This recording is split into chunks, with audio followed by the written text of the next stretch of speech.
So that as you try to look at your businesses, and one of my objectives this morning, now in a pre-COVID, pre-Russia-Ukraine war environment, I would have taken all these pieces that you just heard and weaved them together into a chemical story that talks about supply and demand, the energy implications, and then the profit cycle that results from that. And I'm going to show you some of those basics as they exist today, but I will invest here, don't invest there, what region, what country. Now, my career started in 1985. There may have been more complex times before that, but at least since 1985. So the graph is showing you incremental ethylene capacity additions on a regional basis. Focus on 2022 and going forward here. I'm going to overlay ethylene from naphtha, and the yellow bars represent U.S. Gulf Coast-based polyethylene from ethane. And you can see the ebbs and flows. As I sat and thought about these are the issues that your companies have to take a view on and decide how will that or will that not impact your business as far as investments or trade or how you're going to produce. Obviously, the things that are at the how do we lower carbon emissions in the footprint that we have, in the value chain that we have across this industry. So that's what I'm going to focus on today. What has been the chemical industry response so far? What are the emerging policies? And more importantly, what are the new business models that are starting to emerge? That's what you're looking for. What is a business model I can latch onto and say, I can now start planning my business, investing my capital around this model? That's created, so they're monitoring the press releases and so on and so forth. What are the commitments that are being made, right? And so I like that 20-foot perspective, and also begin to rethink how we're manufacturing and delivering goods. So courtesy of our friends from Nova, and thank you Nova Chemicals for providing an example here. So here's some food packaging that's been redesigned with 40% content. So it's not just about going forward. But I'm seeing policies coming out that are this mix of incentives and penalties to try to get the industry aligned in terms of lowering emissions. And again, I would say the industry is getting a multilateral approach. A lot of conversation right now about the EU carbon border adjustment mechanism. A decision to say, if you have all these different carbon. So again, the IRA, just a spattering of opportunities here in terms of the incentives. Our project team talks about various things that they've been studying with companies for a number of years, or for the past couple of years, if you will, and now with the IRA, there's plenty of hurdles to get over. Permitting get talked about a lot, but the opportunity is there, and the capital is starting to flow, right? And from an EU policy standpoint, maybe more sticks right now, instead of what's happening in the EU, to try to open that up in response to what the IRA has achieved. On carbon markets, for the past year plus, again, various rounds of getting to net zero. This conversation about technology reminds me, 2019 CEO Roundtable at the end of a great 2.5-hour discussion. An executive from the bio industry stood up and said, you chemical folks have got it all wrong. The answer in terms of low carbon is bioconversion, ag and organic waste. To try to find these solutions, that's what I look at, right? So what are the solutions here? Where can you spend your capital today to try to improve your emissions footprint, right?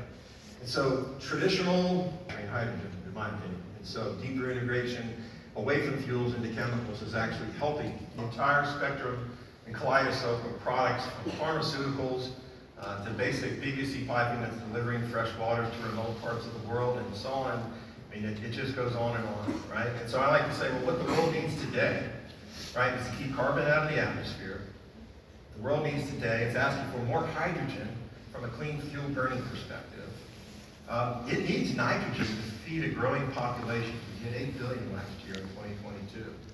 So that nitrogen molecule that's attached to that ammonia molecule that's got all that nice hydrogen in it that we want to use for fuel, we need that to feed 8 billion people. It's pretty effective. It's the most cost effective. If you think cost for performance and carbon management, hydrocarbons is the way to go to continue to meet the demand of consumer goods across the world.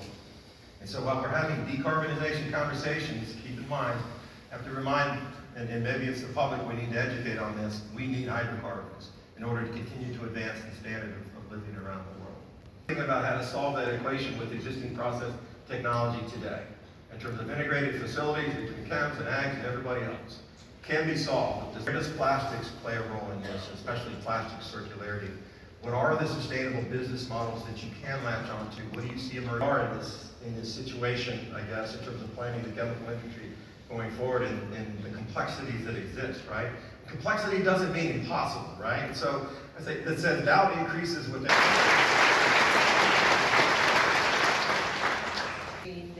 financial, the geopolitics, the energy, and then down to industry. Yeah, contagion is a huge worry for authorities, and in my presentation I touched on the risks from having what was considered a medium-sized and not systemic bank, which was Silicon Valley Bank, a rather unique cocktail that SVB and some other banks had, which was, again, a big pile of unreal. South America?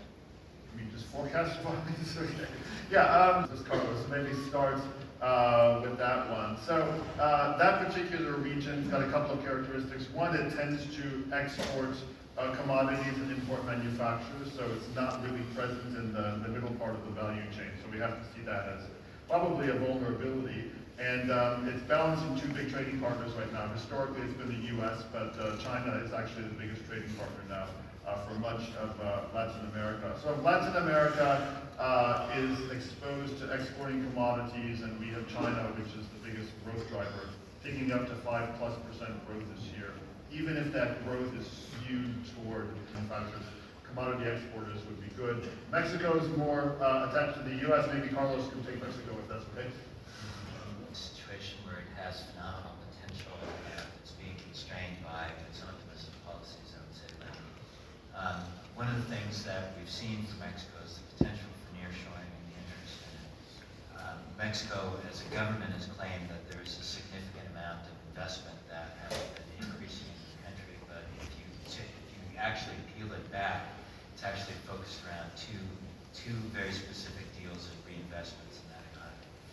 And I think what's happening is that there's a combination of the U.S.-Mexico-Canada agreement case further, but I think, Lynn, what has been the sad case is that at a point in time when Mexico could actually be seeing a very significant degree of investment as a result of the increasing shift of supply chains from Asia closer to the United States, it's not getting into the extent it should. 30 seconds. Africa is kind of uniquely experiencing a debt problem right now. So the IMF, my former employer, is focused on the debt burden, not so much of the upper middle income countries, but maybe the lower income countries. And a lot of that debt is official. And the way we've done with this in the past is countries like the Paris Club for debt restructuring. The issue now is China, because China is the largest creditor to a lot of those countries. And China, in some ways, wants to play what we used to call the preferred creditor status, which means everybody gives debt relief first and they go last. I don't think the Paris Club is. From the pure political aspect, how important is this latest initiative, let's say, of China brokering political arrangements between Iran, Saudi Arabia, or we have this initiative, is that perhaps with Russia on the wall? You know, what's your perspective there? Nor has it been a negotiator of agreements into the Middle East. So in part, one should take it as a signal. What are China's intentions?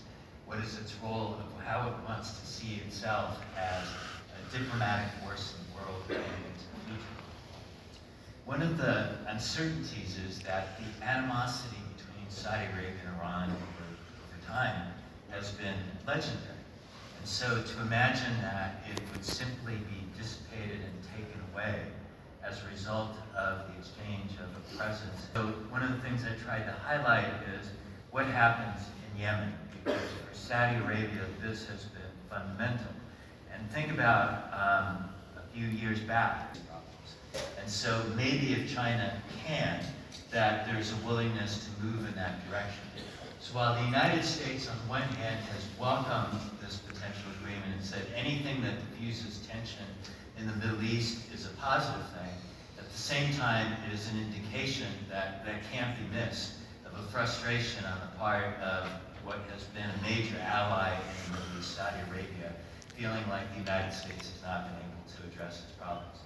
And I just have to underscore for a second the importance of watching what happens on the nuclear agenda.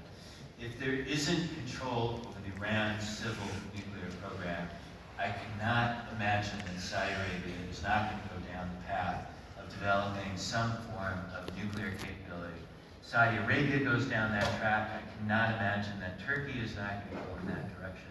And we may see a new path of nuclear proliferation occurring in the Middle East. This is extraordinarily serious. That has to be a major concern for the United States of how that issue is going to be handled. Thank you very much. And Atul, on this question of nuclear, one of the questions that's coming for you more from a practical point of view as opposed to a conflict point of view is